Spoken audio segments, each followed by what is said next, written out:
Welcome to another episode of Creating Cultures that Outperform. I'm Frank Wander, and I'm here with my co-host Terry Mays. We have an incredibly important topic today. We're going to talk about working memory. You know, when you look at work, digital transformation, all the things going on, people talk about we have to go faster, we have to move faster. And we're going to talk about one of these limiting factors that is actually slowing you down tremendously because people don't understand the human infrastructure. The reason you come here every week to tune into this is that you need to understand the human side of business. Humans, people are the tool for the digital era. They are the ones that create the value. They're the ones that create all the tools and services that you're going to bring to the market. They're the ones that collaborate to innovate. You need to understand how, the human infrastructure works, period. Just like every other piece of your business. That's why you come here. That's why you should tune in. I'm Frank Wander. I'm the founder of People Productive. We help companies create workplaces where people and the company thrive together because they understand how to use the time, talent, and energies of their people most effectively. Tara? Hello, Hello. and I'm Terry Mays. I'm a certified culture engineer with emphasis on helping companies bring out the best in their people. So, we're going to chat today about working memory. Why does this matter? Humans have a subconscious that has enormous processing power and capacity, and they have a conscious mind. The amount of memory in their conscious mind is limited. Miller in 1956 did experiments and showed that there were really seven plus or minus two kind of elements that humans could have in their memory, store, and recall. Lasts between 15 and 30 seconds. That has been replaced by a much broader theory of working memory where there's an executive that controls what goes on. It can handle auditory input. It can handle numbers, words. And we've all done math problems in our head. That's working memory. It exists and it's real and it's limited. And the reason this is so important is you see companies, they'll start 10 projects. They'll go in a meeting, they'll cover 20 items, and people be talking about all this stuff. And in fact, memory is what allows you to reason and comprehend things. And when there's more items than you can actually think about, comprehend, or reason with going on, you really can't grasp that. And if you have too many tasks going on, you got to do task switching. Very important. You want people working on 3 or 4 things in your organization, really. Now, different groups can be working on different things, but individuals should have a focus. That's what focus is. And then things move fast. I've seen it. I've done turnarounds. We, limited the number of things going on and we doubled the speed of the place because all that time where people were in that brain fog, it goes away and people can focus and talk. Right, Tara? Yes, absolutely. You don't want people to get into that space where they're constantly switching from one thing to the next because you don't get a chance to focus and have deep thought, which is usually what's required with most of our jobs.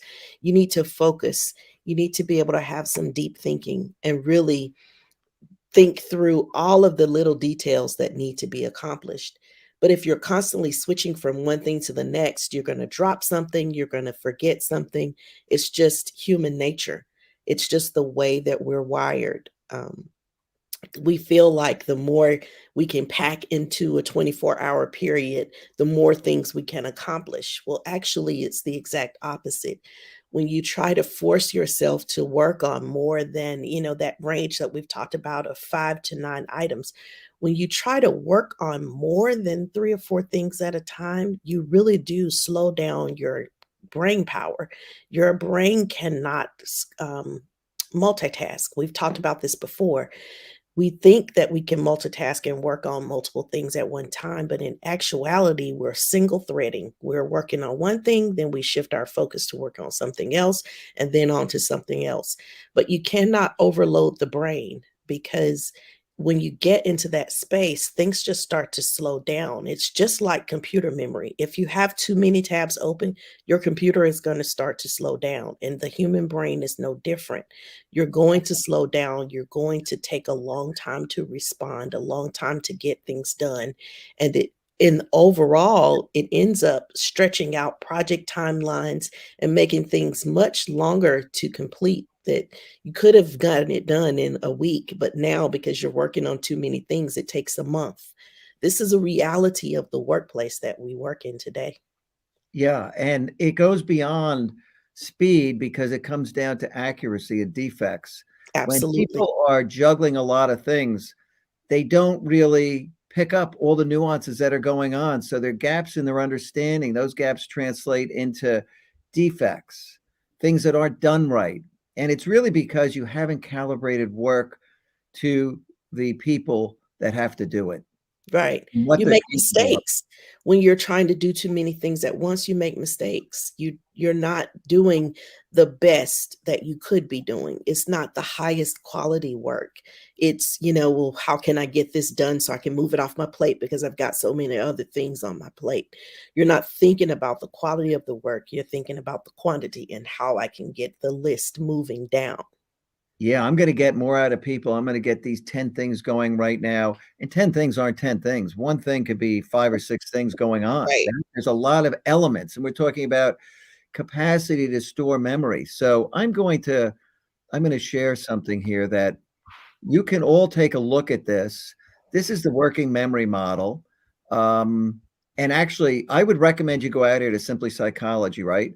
They're all different types of psychology. This is cognitive psychology. We're talking about what the brain can do. Under the understanding of the brain and how it works has come a very, very long way. But all of this stuff is still in the process of being fully understood and uncovered. But here, working memory is a limited capacity store for retaining information for a brief period while performing mental operations on that information. So if you have six things going on, each of which require a lot of different elements to be considered, you're going to go slow. You just are. Complexity matters. Working memory is a multi-component system which includes essential executive, visual spatial sketchpad, phonological loop, episodic buffer.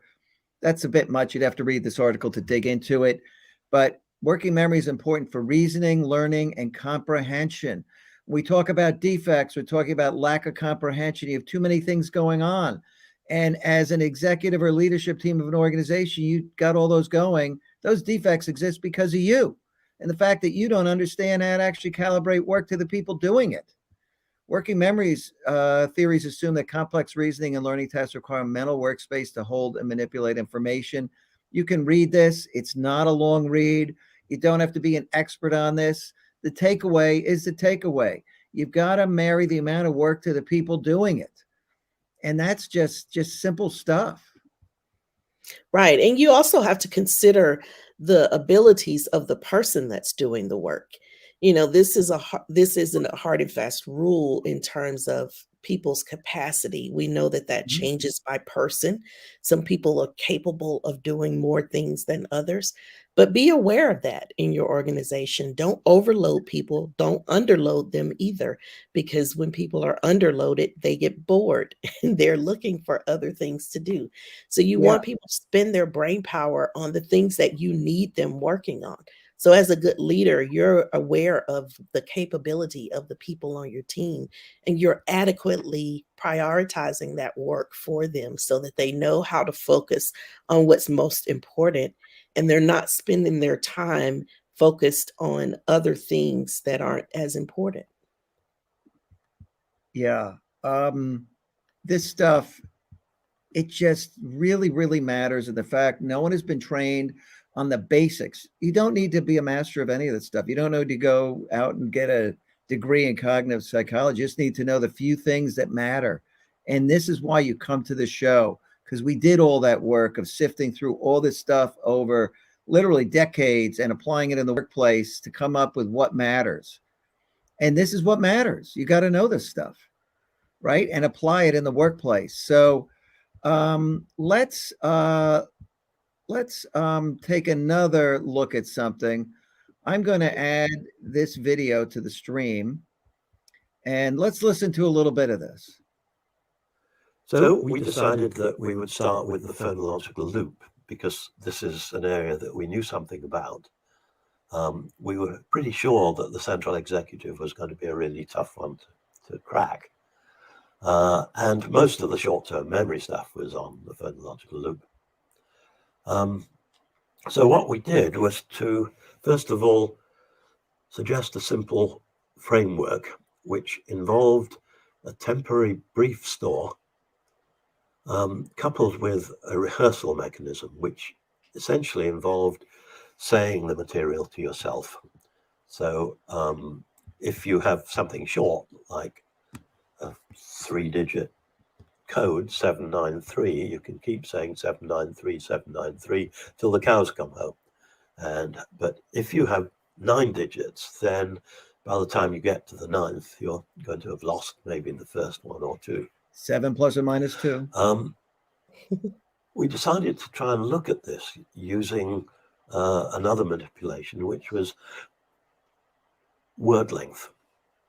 So we argued that if you say things to yourself and you have long words, then they'll take longer to say, and therefore you'll forget more of them before you finally recall. Almost didn't do that experiment because it's clear that there are a lot of potential differences between long words and short words. But we went ahead and found, again, beautifully clear results that with monosyllables, cat, dog, hat, tin, for example, versus 5-syllable words like hippopotamus or refrigerator or tuberculosis. The long words cause about 50% more errors, and you get a steady difference in between. Okay. That is very telling. This is real. There are real limitations. It is science. People have spent their careers studying and researching this in academia. It matters. And you can see that as you add complexity, not just the number, but as you increase complexity, the ability of working memory to accommodate this stuff for people to engage in complex discussions around a lot of complex topics, they're going to lose a lot of information.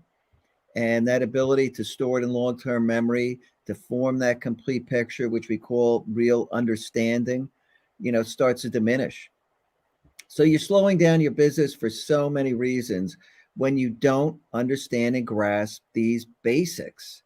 Why were people never taught to understand the human infrastructure? You're going to have to come to the PeopleProductive Institute to get an education of what should I know as a leader to do this. And this stuff, look, this is incredibly important. I can't say it enough, because I went into places and did turnarounds where nothing was getting done for all of the human reasons: toxic culture, too many things going on, lack of innovation because the human factors of innovation weren't understood. I mean, just all of these things compounding one another, projects failing all over the place. Now, used to be that large initiatives are failing. Now it's digital transformations. Same problem. Failure is a social pathology. I proved it. I did all the research. That's the reality. Failure is human.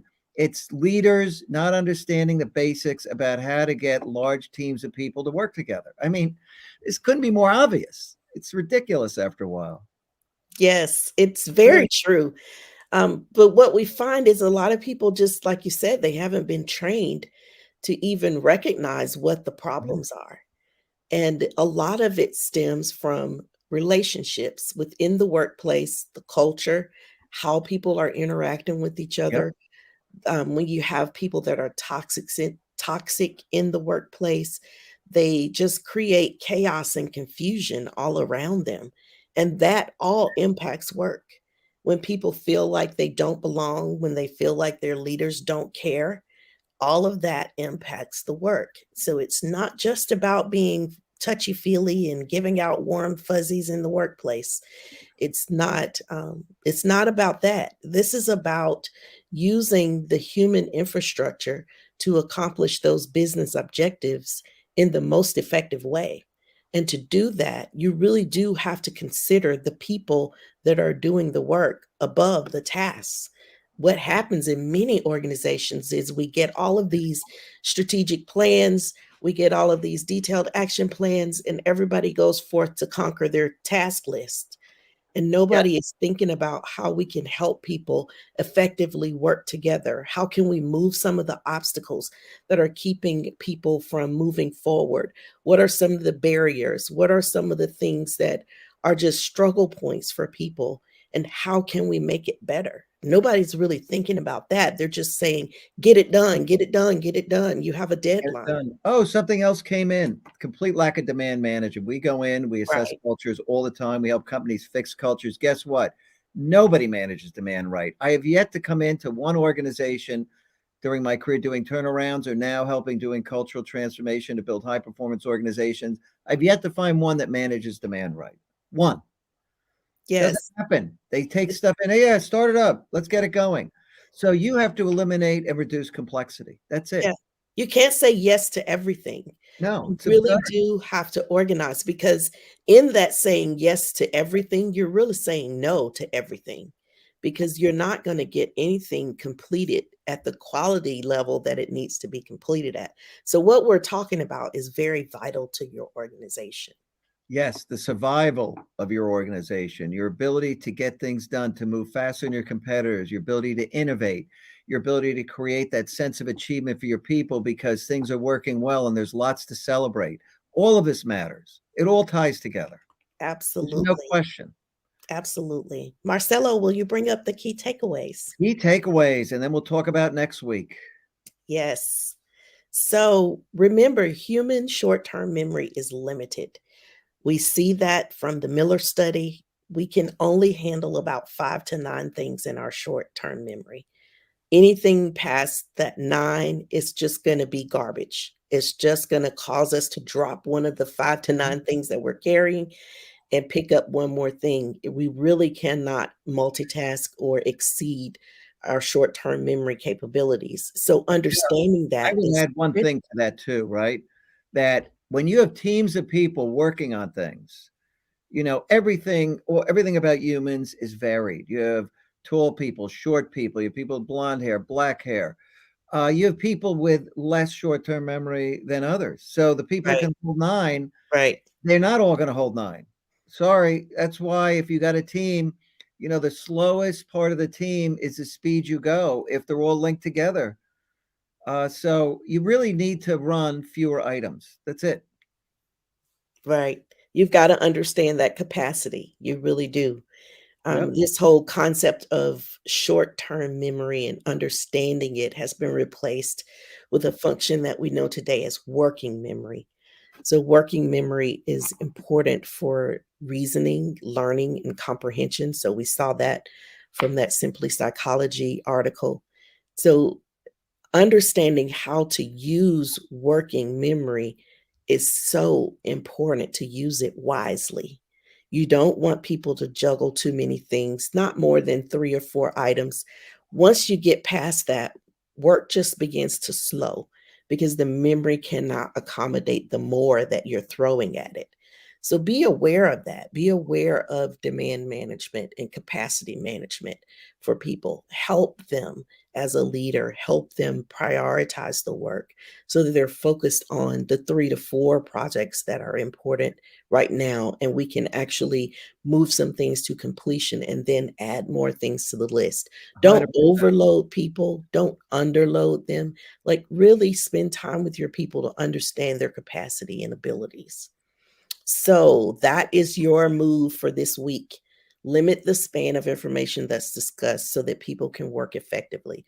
Really look at what you've asked people to do as a leader, and even what's on your plate as an employee, and understand, maybe you need to have a conversation with your leader to say, here's my list. I've got too many things. Let's prioritize my list. Let's eliminate some of the things that are really busy work so that we can focus on high value, high quality outcomes. Yeah, and we're going to continue the discussion on the cognitive side of work next week as we get into the processing capacity of your conscious mind and your subconscious mind, because these are two tools, in the human brain that both affect how you work. And this is going to be a really important episode as well. You need to understand this. This applies to innovation and how fast work is getting done. So as you begin to understand this framework of how, the cognitive side of the human infrastructure works and how that impacts the speed that you can move at and how much you can get done, you're going to be able to calibrate work and actually move much faster. Because that's what this is about. It's about winning.